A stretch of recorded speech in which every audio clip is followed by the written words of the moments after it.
Hi guys. So today I'm making cowboy candy and I thought you might want to see how I do it. Got about 3 pounds of jalapenos.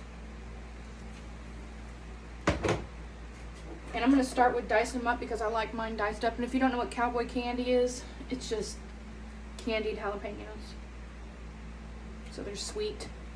I like to eat them on crackers with cream cheese. You can put them on as a condiment on different food. There's all kinds of ways to use them, but that's how I like them, just as a snack. So I'm going to slice up my jalapenos. Well, I'll cut the top off. I've got a bowl here that I have just for my scraps. I'm going to slice it up. And you may want to wear gloves when you do this. It doesn't bother me. And I'm going to put it in my chopper.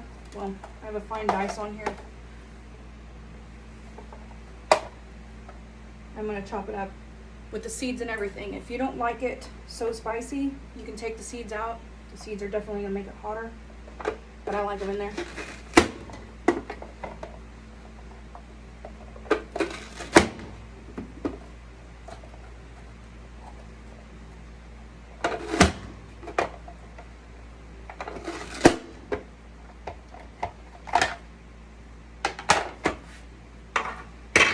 There you go, that's how they turn out.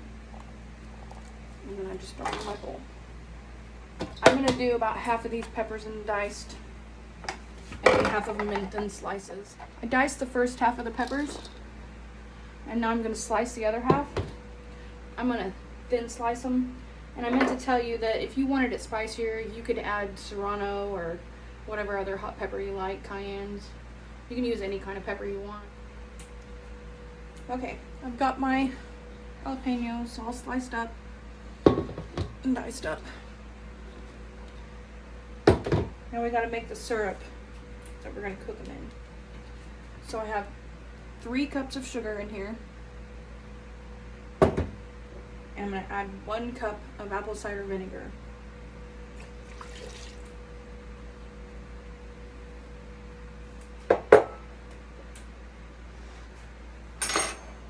I've got a teaspoon here. I'm going to add a teaspoon of onion powder.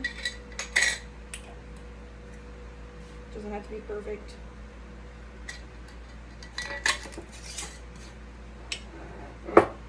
Garlic powder.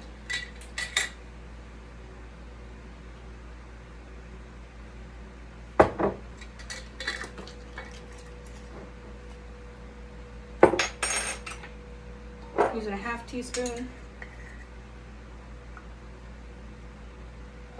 turmeric, if I can get the lid off. Okay, well hold on, the struggle is real. So as I was saying, a half a teaspoon of turmeric, a half a teaspoon of celery seed,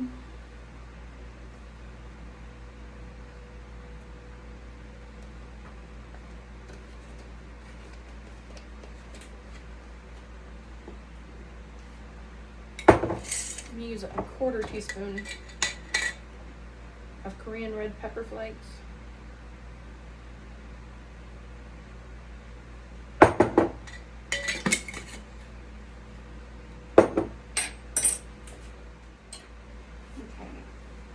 I forgot something. So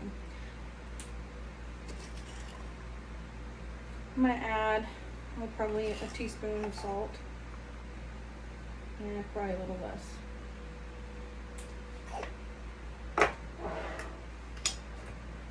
And a half teaspoon of mustard seed. I'm going to mix all that together.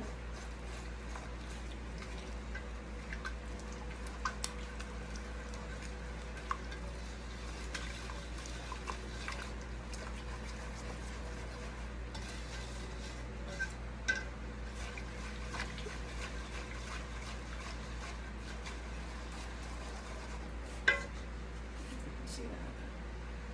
It's a really pretty golden color. Okay, so I can fit 12 of these 1/4 pint jars into my water bath. in a big pot. You just have to make sure that you put enough water in it that whenever you're canning, the water is over an inch over the top of your jars. I don't know if you can see, but I've got the rack in the bottom of the pan that keeps the jars from touching the bottom. And I can fit 12 of these 1/4 pint jars into my canning pot.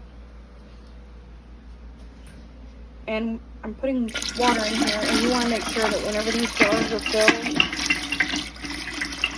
and you're canning, that the water is going to be over an inch over the top of your jars.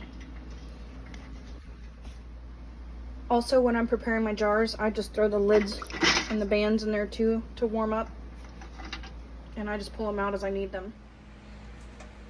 So I have my jars and my lids, my bands in here, and I've turned it on to about 4 on the stove. I want it to heat up, but I don't want it to boil. I just want the jars to be warm. When these peppers go into the jars, they're going to be hot, and if the jars aren't warm, the jars will break. So I've turned this syrup on to about a 6. I'm going to melt this sugar. You have to stir it frequently because you don't want the sugar to burn. And once it's melted, I'll come back and we'll deal with the peppers.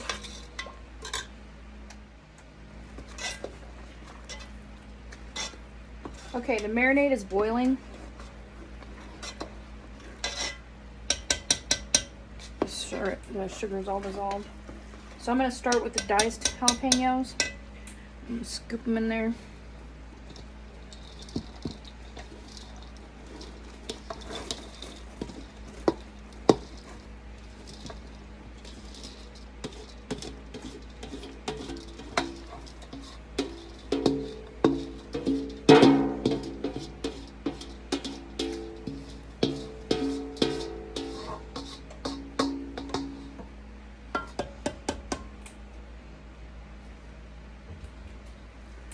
Stir that in and let it come back to temperature. And once it starts boiling again, not a hard boil, just a simmer.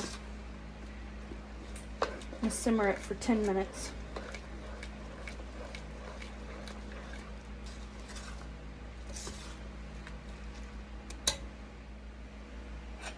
Okay, this is starting to simmer now.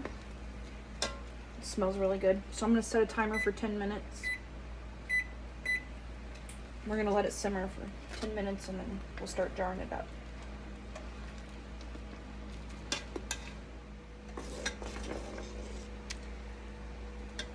Okay, this is done now. It's simmered for 10 minutes. I'm going to start jarring it up. My jars in here are hot. And I'm using a funnel and filling it up to about a 1/4 inch of headspace.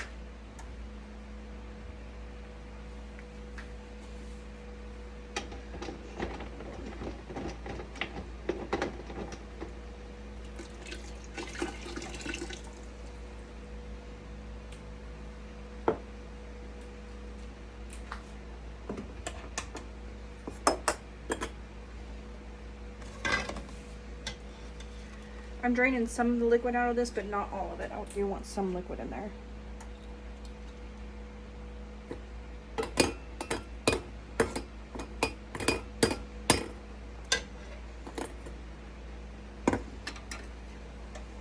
And then I debubble with a chopstick. But you always want to debubble your stuff because if the air bubbles come up, you're not going to have as much in the jar as you think you do. And you'll end up with half-empty jars. Needs a little bit more.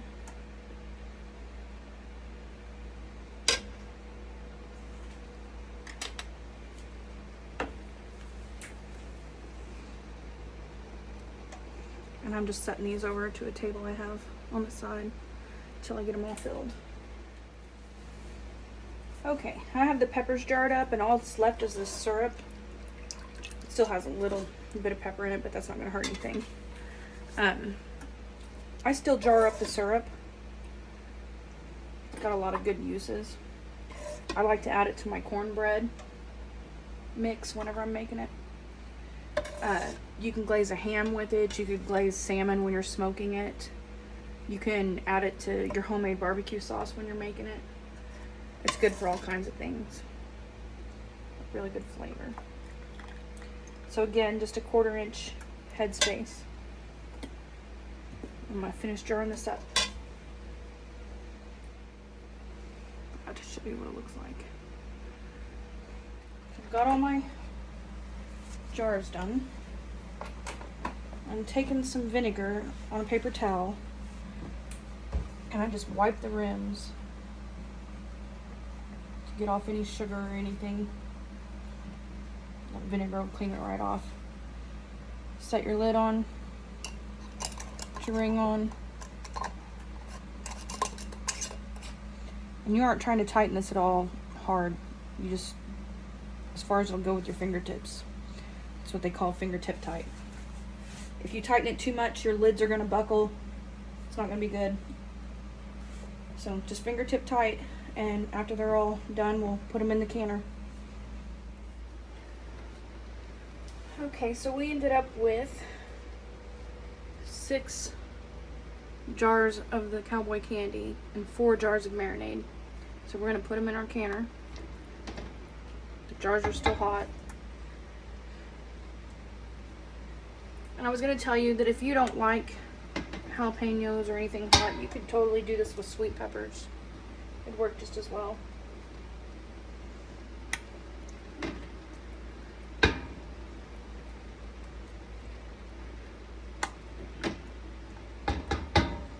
Also, I was saying that you can use the marinade in the cornbread mix. Sometimes I just use an actual jar of the cowboy candy in the cornbread. It's really good like that too.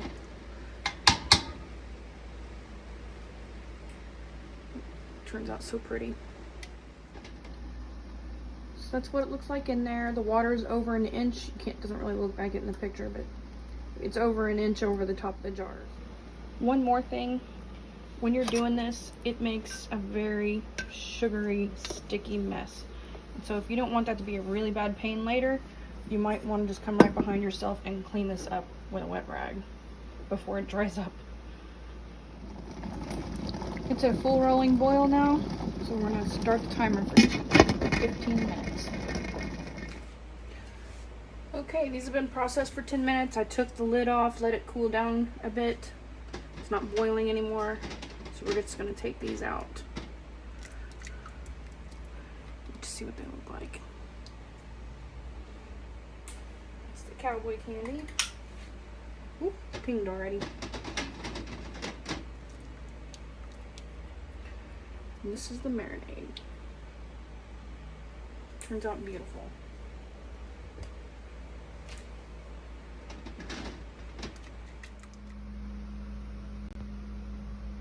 Now don't touch these until tomorrow. Then we'll take the bands off and label them. So I just made a fresh batch of marinade and then repeated the process with the sliced jalapenos. And I'm all finished now. And I ended up with 6 jars of the chopped, 8 jars of the marinade, and 6 jars of the sliced jalapenos.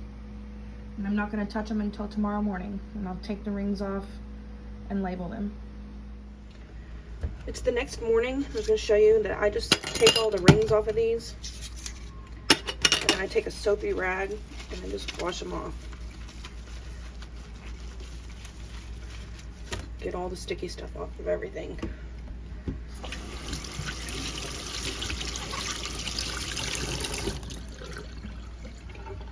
Okay, my jars are dry and I'm going to label them. I use a wet erase marker because it stays on there. Doesn't come off until I wash it off. So I'm just going to label them.